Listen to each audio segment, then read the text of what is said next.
et Padre, Filii, Spiritus Sancti. Amen. Veni Sancte Spiritus, repletur ancora fidelium et amoris in eis in accende, et mite Spiritum tuum et creabuntur. Volemus explicoda fidelium Sancti Spiritus statione Covisti, donabis in Spiritu lecta sapere, Dios sempre constantia de gaudere, precisum Domini nostrum. Amen. Sacré-Cœur de Jésus, ayez pitié de nous. Sainte Vierge Marie, priez pour nous. Saint Jean le Gardien, nos saints patrons, Saint Joseph, Saint Ignace Loyola, au nom du Père et du Fils et du Saint-Esprit, ainsi soit-il.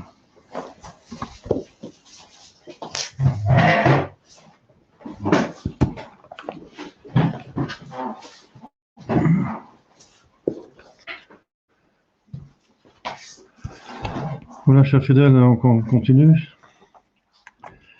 la méditation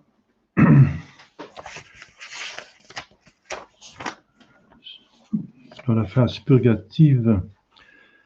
Deuxième exercice. Donc, vous connaissez maintenant l'astramine, donc la manière d'agir.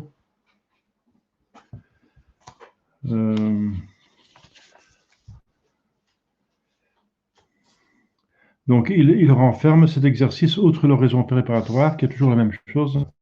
C'est le numéro 46, que toutes mes actions, donc cette méditation elle-même, toutes mes opérations soient dirigées uniquement au service et à la louange de la Divine Majesté. Parce que c'est par cela que je vais me sauver. C'est le salut de mon âme.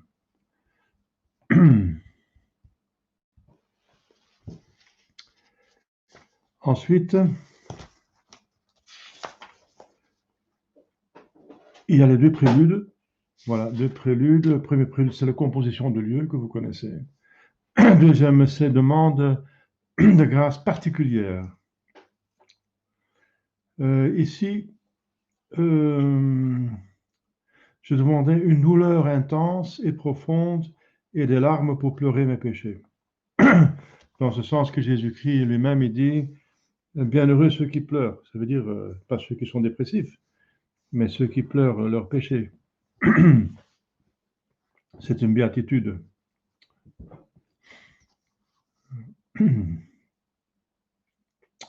Le premier point est comme une revue générale. Donc, je tâcherai donc de me souvenir de tous les péchés de ma vie. Il y en a qui ont été commis, si vous êtes baptisé plus tard dans la vie, qui ont été commis avant le baptême. Pour ceux qui sont baptisés à leur naissance, qui sont commis avant une bonne confession. Et ensuite, il y a ceux qui ont été commis éventuellement après la dernière bonne confession.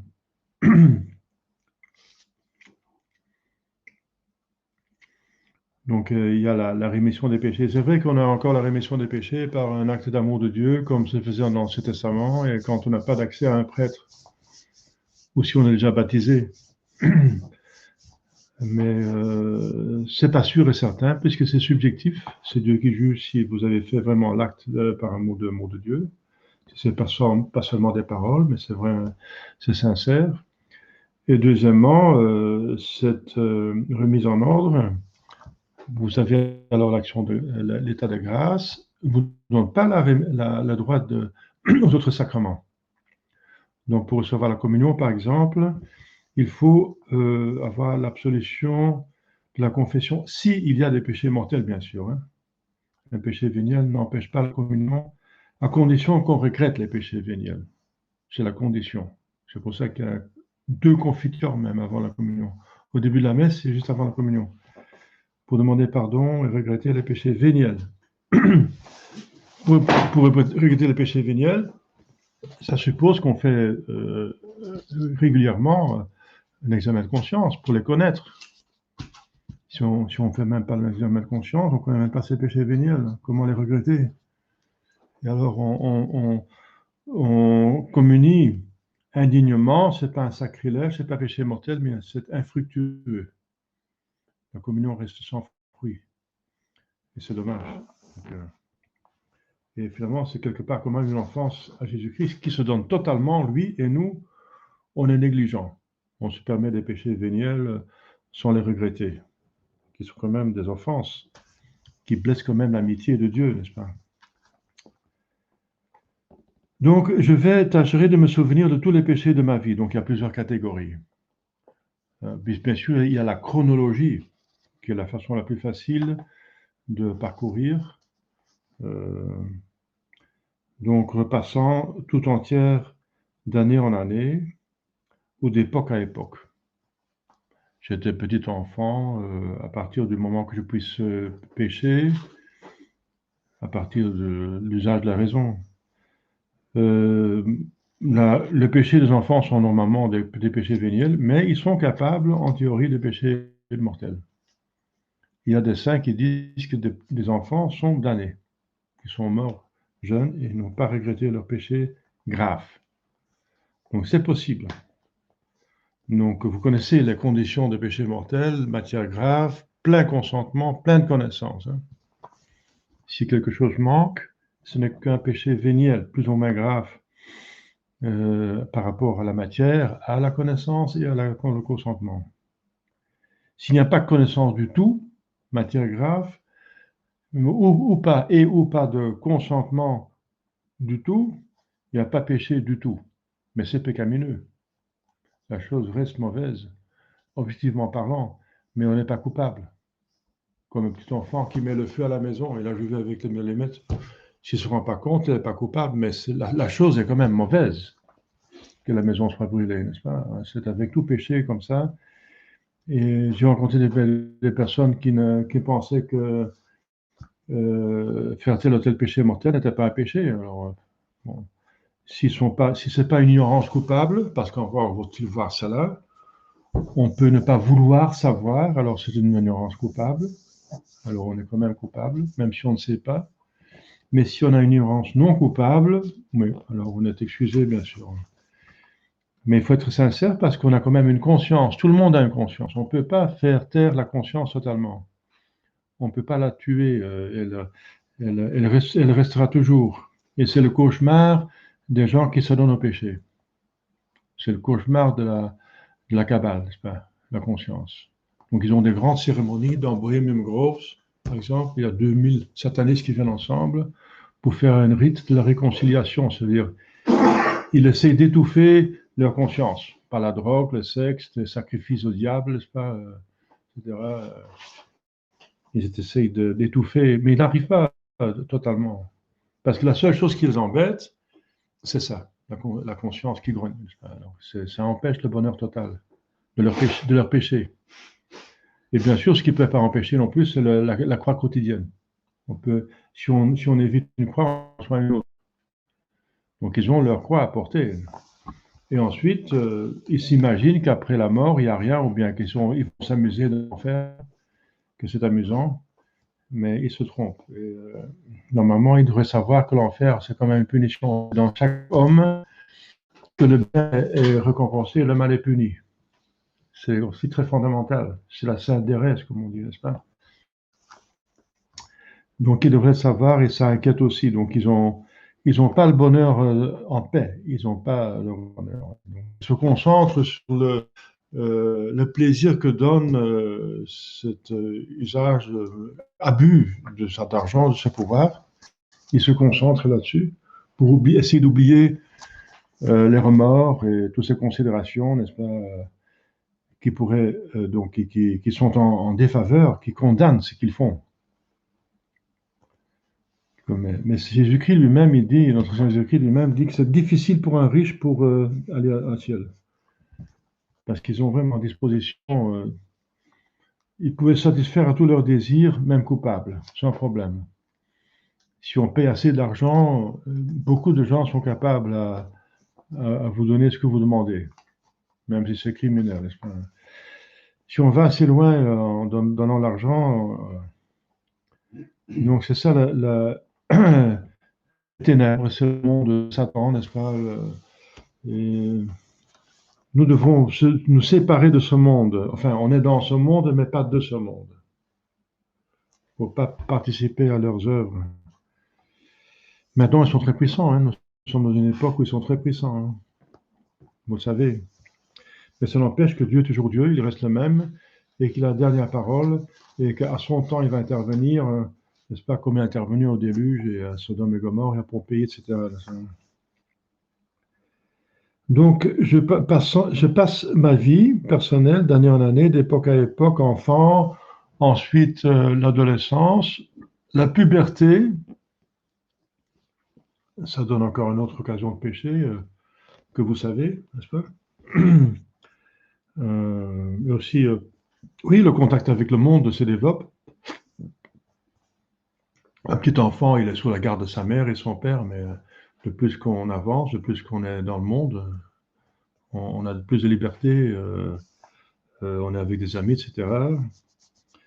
Donc l'adolescence, l'école, la maison, le voisinage, les amis, la famille, n'est-ce pas?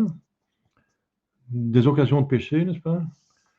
Ensuite, la profession, l'université, enfin l'école, si vous n'avez pas parcouru l'école plus loin, ou si vous êtes allé travailler, travail. Si vous êtes marié, le mariage. Si vous n'êtes pas marié, voilà, les relations que vous avez eues. Donc éventuellement coupable, n'est-ce pas? Voilà. Et ensuite, moi je suis déjà à la retraite. Voilà. C'est une autre période qui commence. On a plus de loisirs, on a plus de liberté. Si on a la santé, on peut faire d'autres activités. On est encore plus libre. On n'est plus tenu à travailler, n'est-ce pas? Donc on a plus d'occasions, malheureusement, de pécher. Si on travaille, on fait la volonté de Dieu qui veut qu'on travaille. Si le travail est raisonnable, bien sûr. Si c'est un esclavage, c'est pas voulu par le bon Dieu non plus. Mais si c'est un travail, oui, Dieu nous a créés pour travailler. Et dans le paradis terrestre, le travail, c'est un plaisir. C'est un déploiement de ses talents. Ça fait plaisir si on a des talents et peut les déployer et développer. C'est dans ce sens-là qu'on travaillait, n'est-ce pas? C'est encore une bonté de Dieu qu'on peut travailler. Et c'est après la chute que c'est devenu pénible. Il me sera très utile de me rappeler trois choses. Premièrement, les lieux que j'ai habités, parce qu'on pêche dans un lieu, n'est-ce pas? La salle de bain, sa chambre à coucher, surtout des lieux qui sont privés, n'est-ce pas? Qui ne sont pas à la vue des autres, parce qu'à la vue des autres, on a plus de répugnance de péché, sauf si c'est un péché commun, ça. Si, si toute la famille ne va pas à la messe, c'est un péché commun. Enfin, mais donc les lieux, les relations que j'ai eues avec d'autres personnes, mes parents, voilà, mes amis, les, les voisins, les collègues, d'autres personnes, des étrangers, enfin, des personnes des associations dont je suis membre. Enfin. Troisièmement, les emplois que j'ai exercés. Voilà. Donc des moyens pour faire parcourir. Parce que justement, il faut se défaire de tous les péchés. Donc il faut avoir tous au baptême, ceux qui sont baptisés, n'est-ce pas? Il faut qu'on les connaisse aussi. Il ne faut pas les confesser, mais il faut les regretter. Si on ne regrette pas ses péchés au baptême, le baptême est un sacrilège. Donc même le baptisé, celui qui va être baptisé, doit connaître ses péchés. Il doit faire l'examen de conscience, aussi sérieux comme quelqu'un qui va se confesser. Seulement, en connaissant ses péchés, il ne doit pas les confesser, mais il doit les regretter. Regretter. C'est la condition. Sans regret, il n'y a pas de rémission des péchés. Sans regret, il n'y a pas de... L'exception, c'est le petit bébé qui n'a pas encore l'occasion, mais il est dispensé parce qu'il n'en est pas tenu à l'impossible. Donc, il n'a pas l'usage de sa volonté et de la raison. Mais dès que quelqu'un est baptisé, il a l'usage de la raison, il doit absolument, sinon il fait encore un péché mortel de plus, regretter ses péchés mortels, tous, n'est-ce pas? Sans exception. Sinon, c'est un sacrilège, le baptême. Donc, voilà. Donc, c'est le but de passer en revue tous les péchés, surtout pour connaître les péchés mortels, faire la distinction entre péché mortel, véniel, imperfection, n'est-ce pas? Péché véniel, c'est un péché, comme vous savez, matière légère. J'ai volé 5 euros. Eh bien, Jésus ne l'aurait pas fait, là, c'est pas bien. Mais c'est pas pour ça que vous allez à l'enfer hein, éternellement. La matière est trop légère. Mais c'est pas bien non plus, donc le péché véniel. Donc, bien la matière est légère ou bien la matière est grave, mais il n'y a pas plein consentement et ou plein connaissance. Les imperfections sont les omissions de faire du bien. On n'a pas fait le mal, mais on n'a pas fait le bien qu'on a pu faire.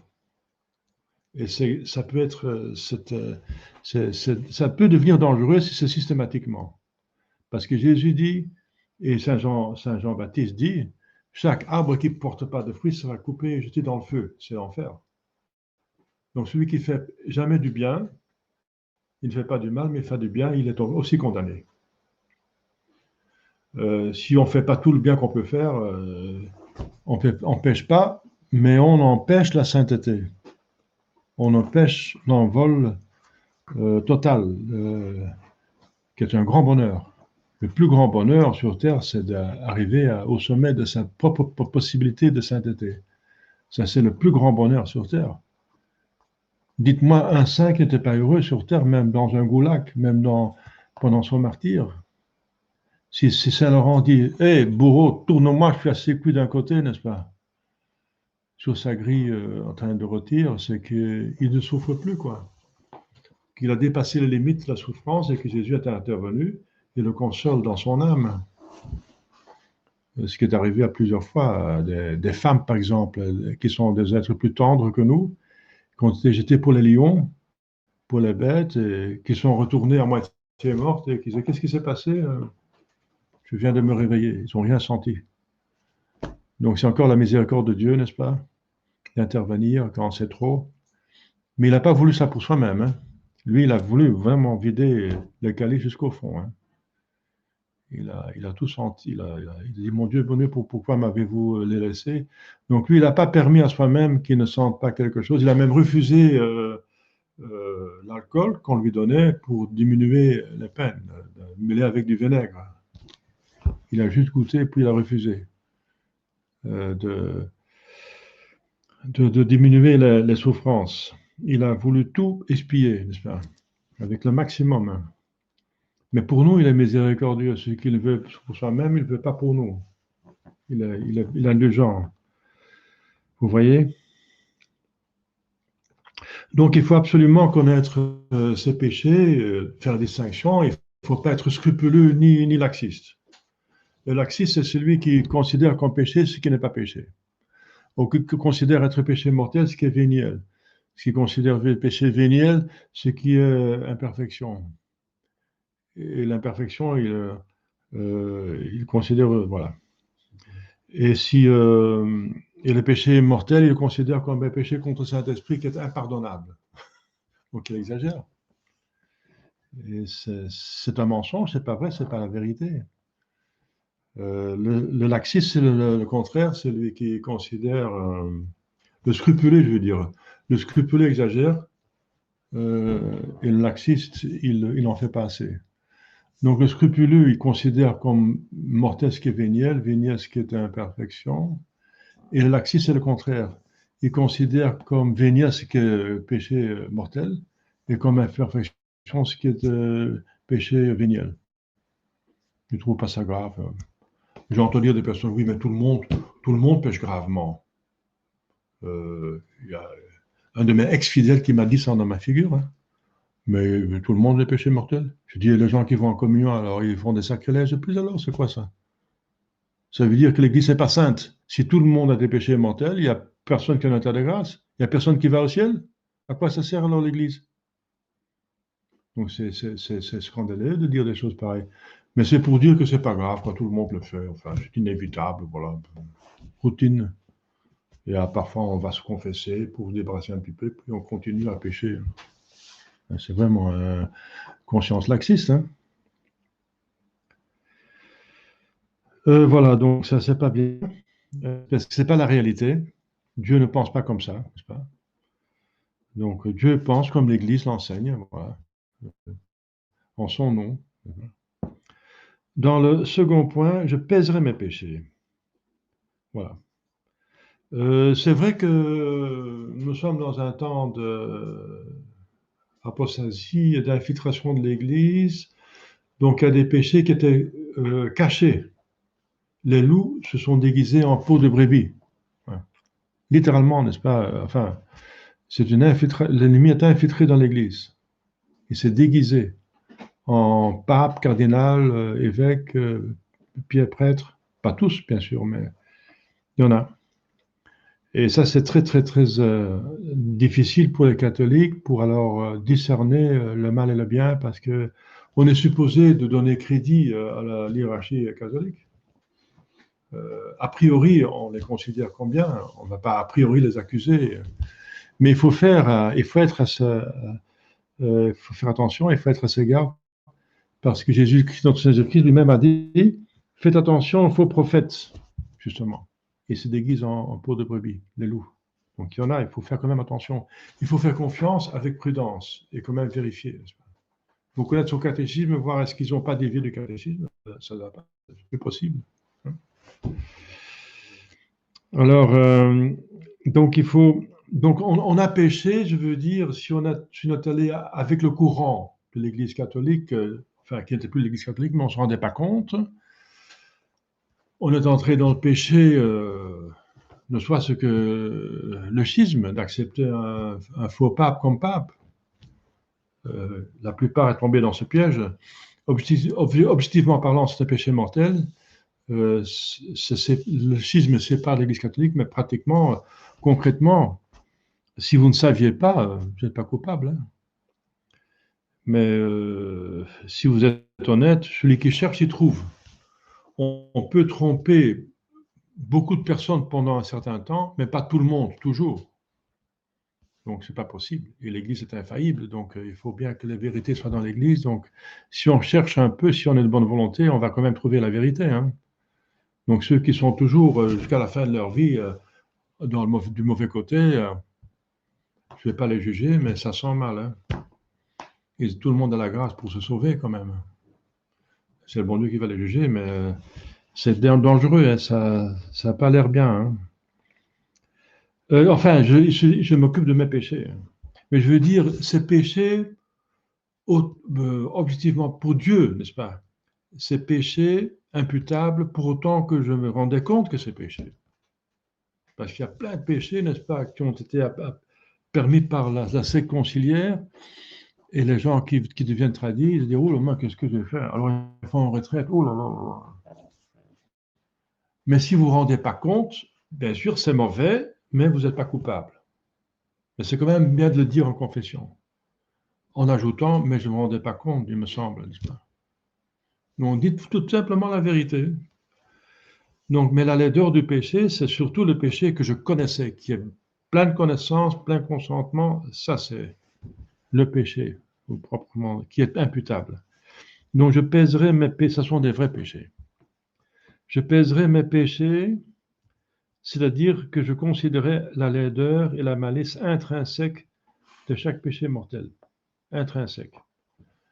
Même dans l'impossibilité, euh, le cas impossible que ce ne serait pas défendu par Dieu, le mensonge est quand même laid en soi.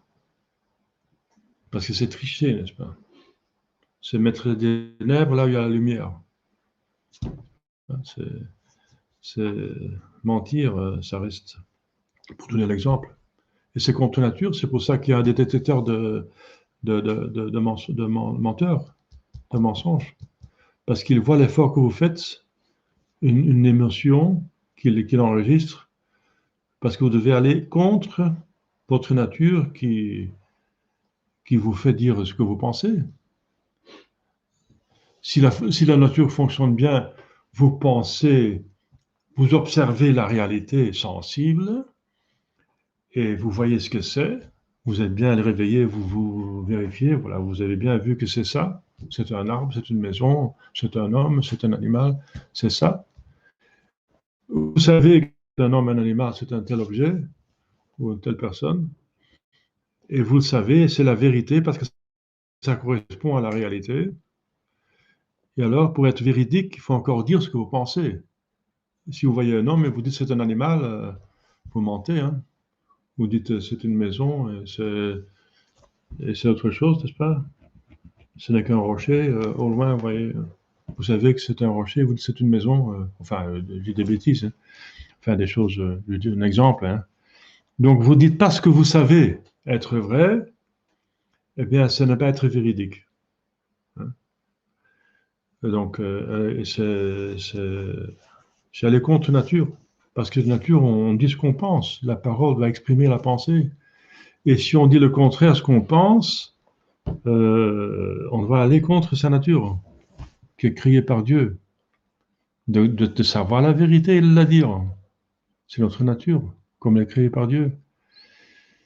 Eh bien, vous savez comment on peut trouver que si quelqu'un ment? C'est presque infaillible.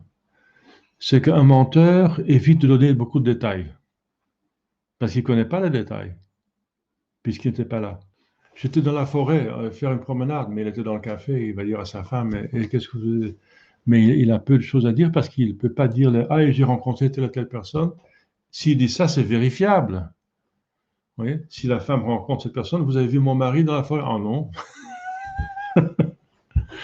Donc le menteur est toujours très bref, très parcimonieux avec les détails. Et celui qui a vécu vraiment, il parle allègrement des choses sans problème, n'est-ce pas?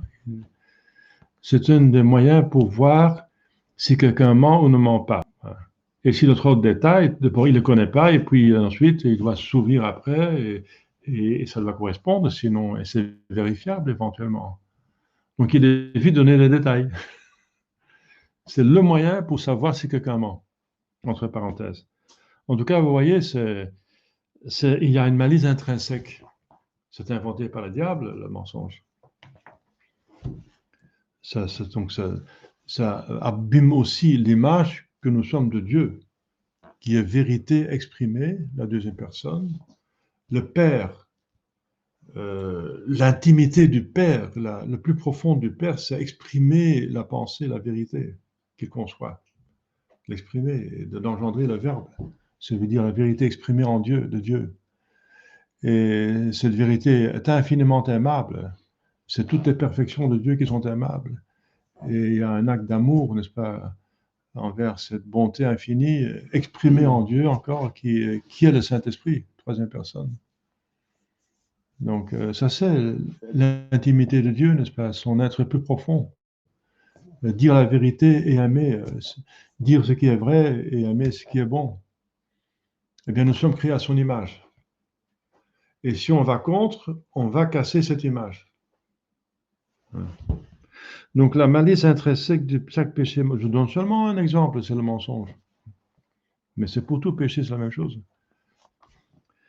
Dans le troisième point, je considérais qui je suis en m'efforçant par diverses comparaisons de paraître de plus en plus petit à mes yeux.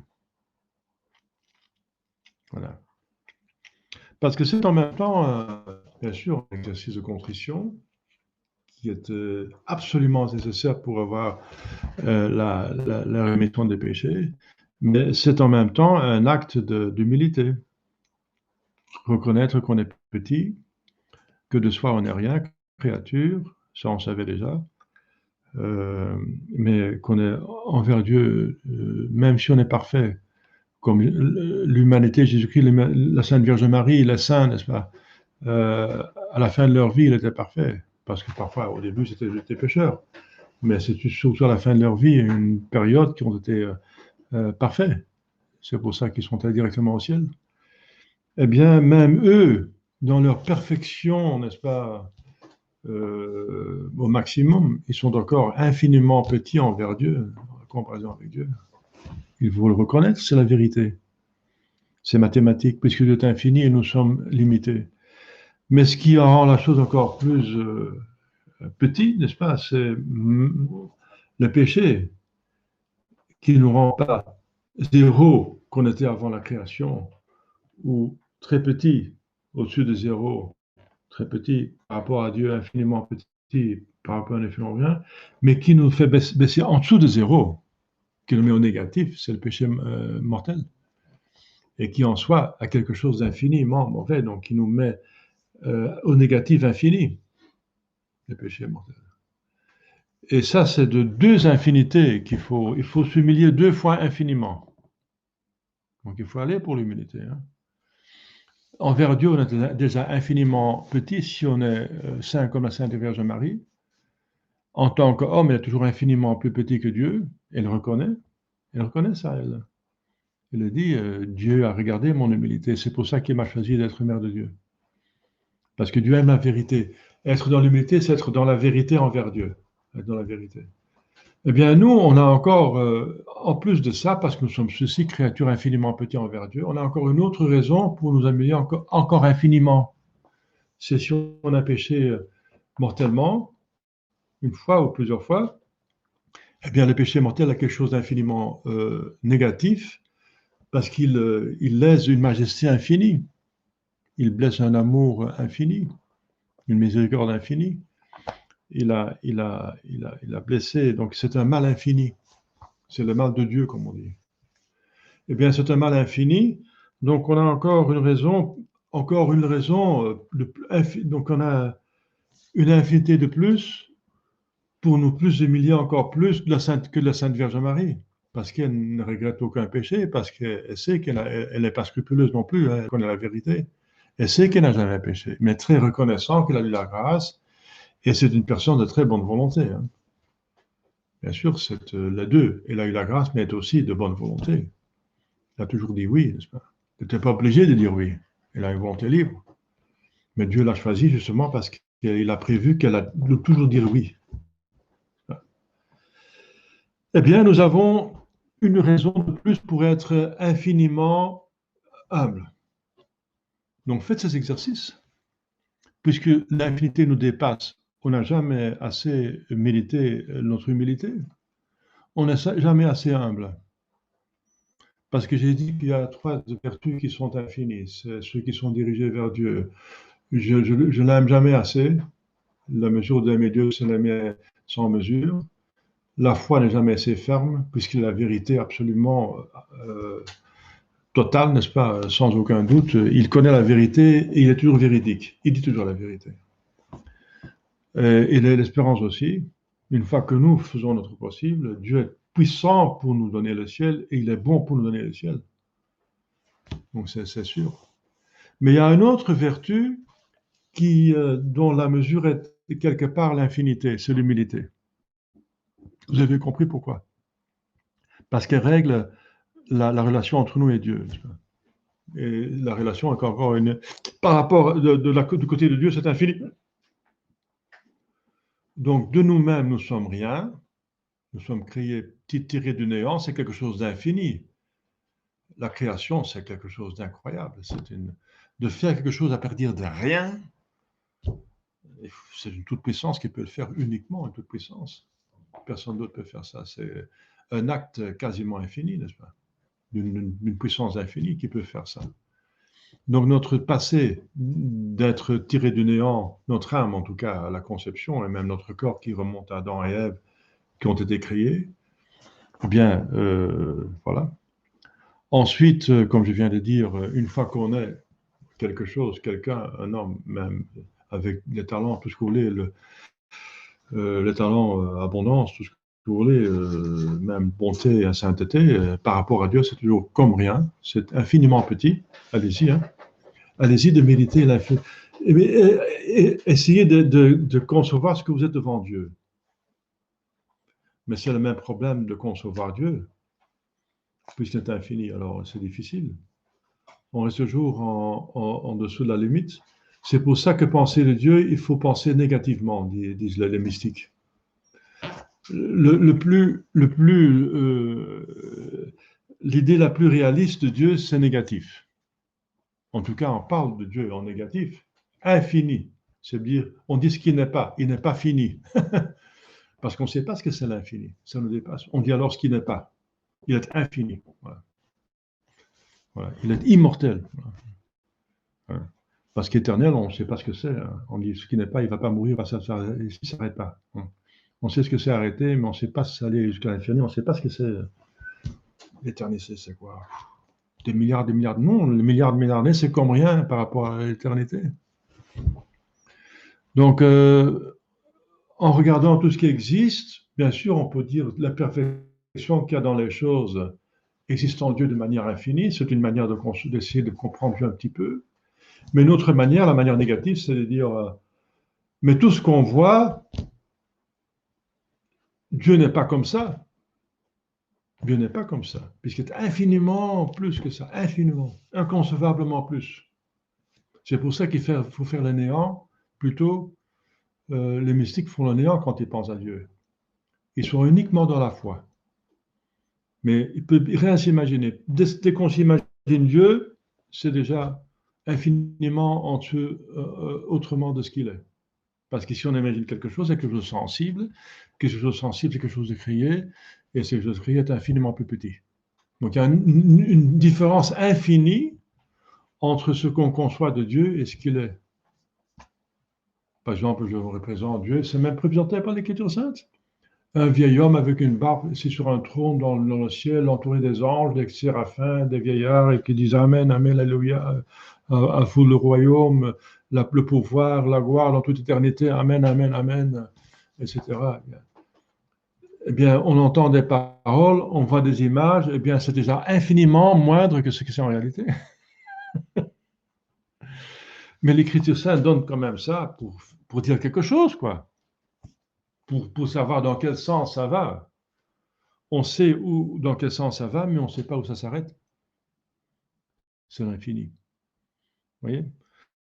Donc, pour penser à Dieu, pensez plutôt à ce qui n'est pas, quoi. Alors, le néant, dès que je pense à quelque chose, il n'est pas. Il est infiniment différent. Donc, je ne pense à rien, sauf je crois.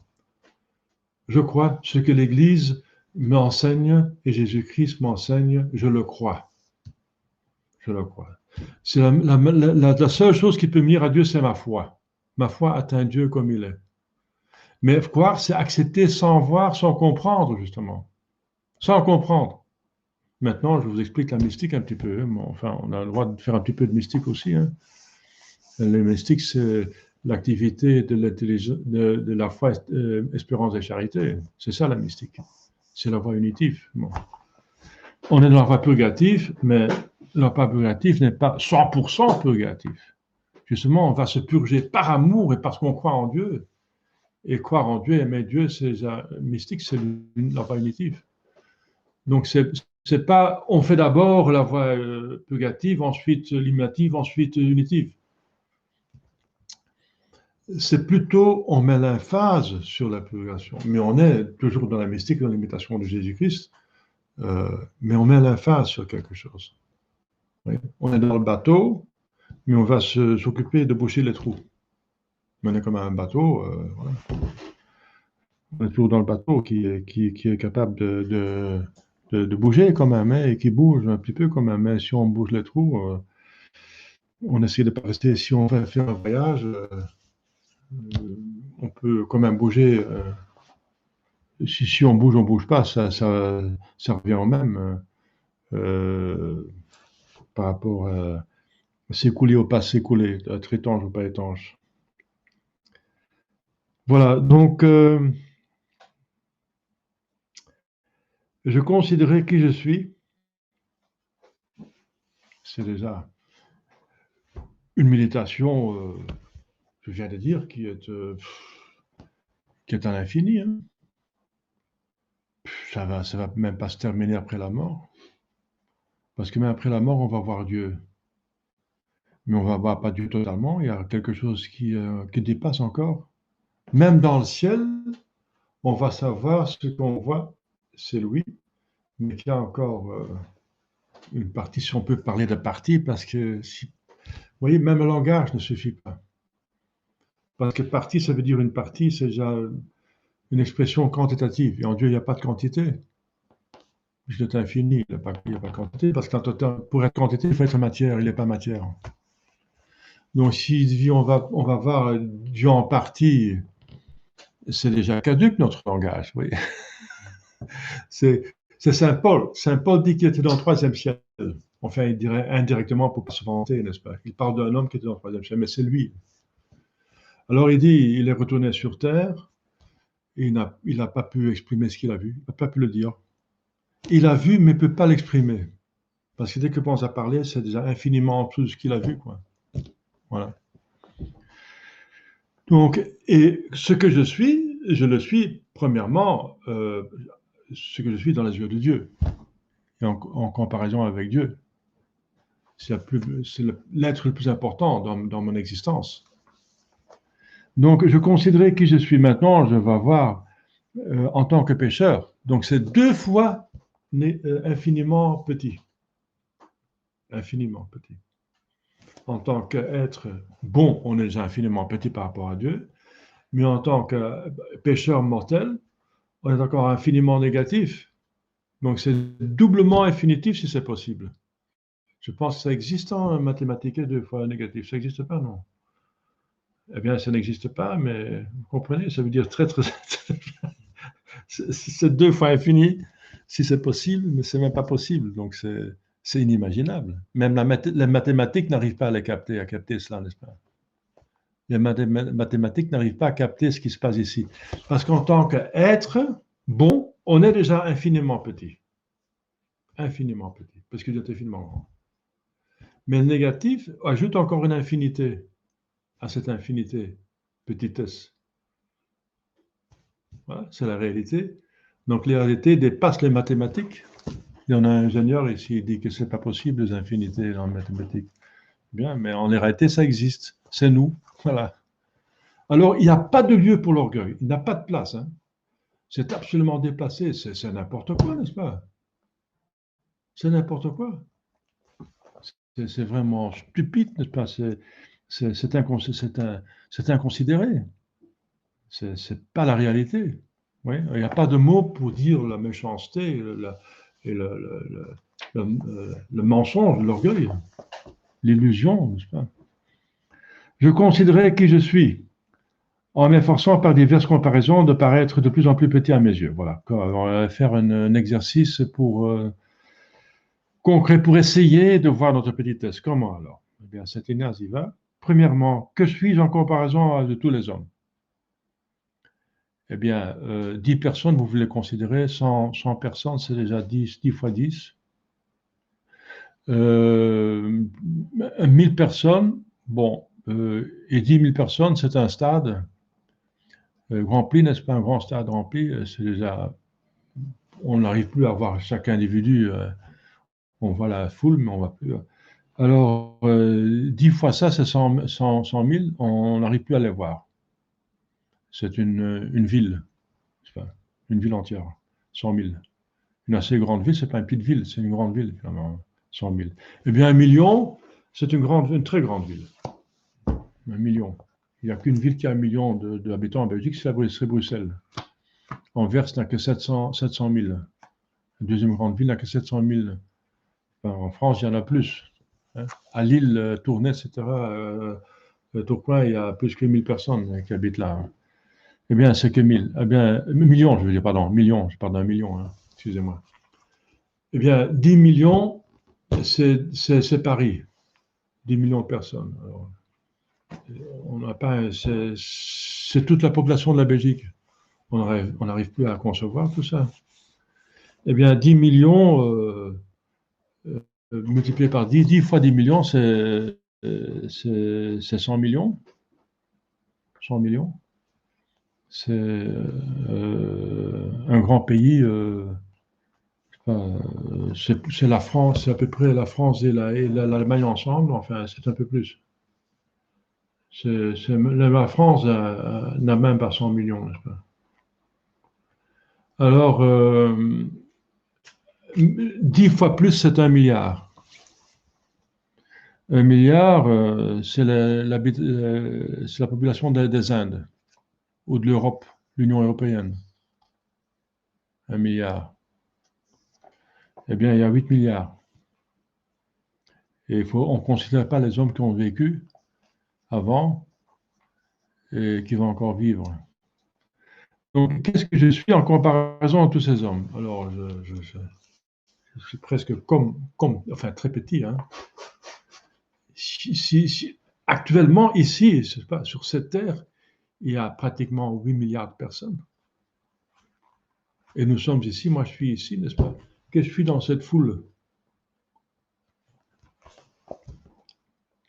Deuxièmement, que sont tous les hommes en comparaison de tous les anges et tous les saints du paradis? Pas seulement de manière qualitative, qualitativement ils sont confirmés dans le bien, nous pas encore. Et il y en a beaucoup, il y en a pas mal qui vont malheureusement en enfer. Mais c'est aussi quantitativement, n'est-ce pas? Les anges, il y a plus d'anges que des hommes, je vous ai dit, n'est-ce pas? Il y a des milliards, je ne sais pas combien de milliards d'anges et de saints dans le paradis. Troisièmement, que sont toutes les créatures en comparaison de Dieu? Voilà, c'est ce on vient de dire. Euh, le défi, c'est d'essayer de pénétrer un petit peu, pourtant que c'est possible, l'infinité de Dieu. On peut le dire, mais on ne peut pas le penser. Oui, la force du langage. On peut dire des choses qu'on ne peut pas penser. L'infini, c'est dit en une seconde. Infini. Mais on ne peut pas le concevoir dans une éternité. On ne peut pas le concevoir l'infini. Pas capable. Donc, et voilà, alors essayez, n'est-ce pas, faites votre possible de voir ce que c'est. Toutes les créatures sont en comparaison. Ils sont comme rien. Ils ne sont pas rien, c'est mentir qu'ils sont rien, ils sont quelque chose. Mais par rapport à Dieu, ils sont infiniment petits. Même tout l'univers par rapport à Dieu, c'est comme rien. C'est comme rien. Et l'univers, il est énorme, n'est-ce pas? Quatrièmement, je considérais toute la corruption et toute l'infection de mon corps. Donc, jusqu'à présent, c'est l'être qui est petit, mais maintenant, la laideur du péché. L'infection, la corruption de mon corps, c'est la suite du péché. Alors, qu'est-ce que mon corps produit, n'est-ce pas?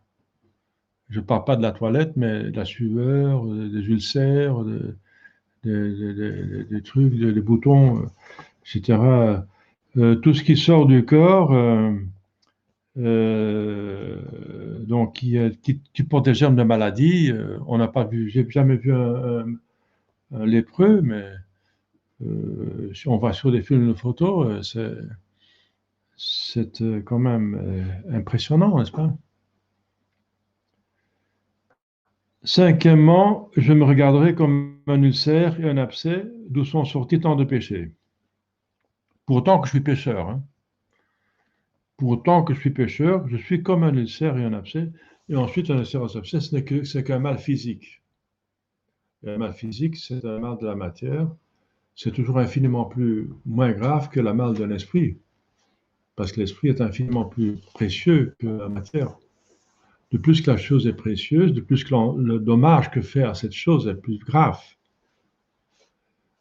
Si on, si on détruit un tableau de quelqu'un qui a fait un dessin, c'est grave, c'est embêtant, ça offense la personne qui a fait le dessin, qui a fait son possible. C'est grave, mais c'est limité la gravité. Mais si on détruit un chef-d'œuvre de Rubens, de Monet, d'un grand maître, de Bruegel, de Van Dyck, l'agneau mystique à Gand, n'est-ce pas? Si on détruit ça, c'est plus grave, bien sûr, parce que c'est plus précieux. Donc vous comprenez, de plus que la chose est précieuse, de plus que le dommage est grave. Eh bien, l'esprit est infiniment plus important que le corps. L'esprit est immortel, le corps s'arrête dans le tombeau. Il devient pourriture, n'est-ce pas? Vous voyez la différence? Donc, et ici, on parle seulement de la pourriture du corps. Et on a déjà dit, le cerf, voilà. Eh bien, c'est infiniment en dessous de la réalité ce que c'est un péché, n'est-ce pas? Seulement, on ne voit pas. Mais c'est comme ça.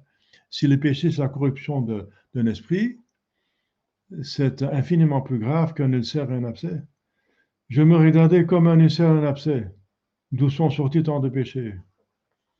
Mais la réalité est plus grave que ça, mais enfin, on fait quand même un effort pour aller dans le bon sens, n'est-ce pas? de la réalité. Tant de crimes et tant de souillures honteuses, pour autant que j'ai fait des péchés, surtout mortels, hein, dans le cas que, pour autant que. Ça dépend de chacun à son cas. Dans le quatrième point, je m'appliquerai à connaître Dieu que j'ai offensé. Alors, je vous ai montré deux voies pour connaître Dieu, la voie positive, la voie négative. La voie positive, c'est considérer tout ce que vous connaissez de bien, de beau, d'aimable. Si vous avez vu une mer, le cœur d'une mer, c'est magnifique, c'est une des plus belles choses qui existent sur la terre. La beauté, la bonté, la perfection que vous trouvez dans les choses que vous avez déjà expérimentées, vues, n'est-ce pas, dans votre vie. Eh bien, cette perfection existe en Dieu en source, donc infiniment plus parfait et spirituel. Parce que la plupart des choses sont matérielles. Eh bien, en Dieu, c'est spirituel, donc, et c'est infiniment plus. Il est la source de ça. Il est la source de toute beauté, de toute perfection. On ne peut pas se donner ce qu'on n'a pas soi-même, puisque Dieu a créé cette beauté et cette bonté et cette merveille, c'est en soi, qu'il a ça en soi. Vous comprenez? Donc c'est la manière positive pour concevoir la bonté, la perfection de Dieu, multipliée par l'infini. Hein. Et ça, c'est difficile. La voie négative, c'est de considérer que Dieu, effectivement, est infiniment plus que ça, que c'est inconcevable. Que tout ce qu'on conçoit, c'est infiniment en dessous de la mesure. Voilà. C'est la voie négative de connaître Dieu, autant que c'est possible, le connaître un petit peu quand même. Voilà. Voilà, donc je m'appliquerai à connaître Dieu que j'ai offensé. Donc si vous faites une image de Dieu, n'est-ce pas, en tant que Dieu, vous pouvez le faire, un vieil homme, ça veut dire un homme qui a une sagesse, un pouvoir, déjà une influence, qui a engendré, c'est un père, n'est-ce pas, c'est le créateur. Donc c'est vrai que Dieu est tout ça, et l'Écriture sainte nous présente, mais sachez toujours, vous rendez-vous compte que c'est infiniment en dessous de la vérité. Vous pouvez faire une image de Dieu, mais tout en sachant que ce n'est qu'une image et que la réalité est infiniment plus. Voilà. Dans cette condition, vous faire des images de Dieu. Mais ne me faites pas jamais d'une image Dieu, c'est une idole. C'est comme faire une idole. C'est pour ça que dans l'Ancien Testament, c'était interdit de faire des images du ciel. Parce qu'on commençait à vénérer la chose même, et c'était infiniment en dessous de la chose. Donc ce n'est qu'un signe qui pointe vers. Hein.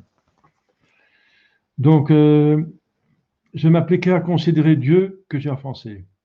Je m'aiderai de la considération de mes attributs que je comparais aux défauts contraires qui sont en moi, de ces attributs, qui sont contraires infiniment. Oui, si encore on compare les défauts de nous à ces attributs infinis, alors on est de nouveau passé au doublement infini, hein. L'infiniment double qui n'existe pas selon les mathématiques, mais qui en réalité existe finalement. On le conçoit, on le voit. Nous sommes doublement, infiniment petits que Dieu en tant qu'être créé et en tant que pécheur. Sa sagesse à mon ignorance, sa toute-puissance à ma faiblesse, sa justice à mon iniquité, sa bonté à ma malice. Oui, allez-y, eh bien, c'est une considération qui va durer toute une éternité. On va chanter les bontés et les perfections de Dieu et le remercier qu'il a élevé un pauvre pécheur comme moi jusqu'aux cieux. Cette contemplation, vous allez la continuer dans le ciel, hein, au sens très positif. Hein. Le cinquième point sera le cri d'étonnement d'une âme profondément émue. Je n'ai parlé déjà, cet étonnement et cette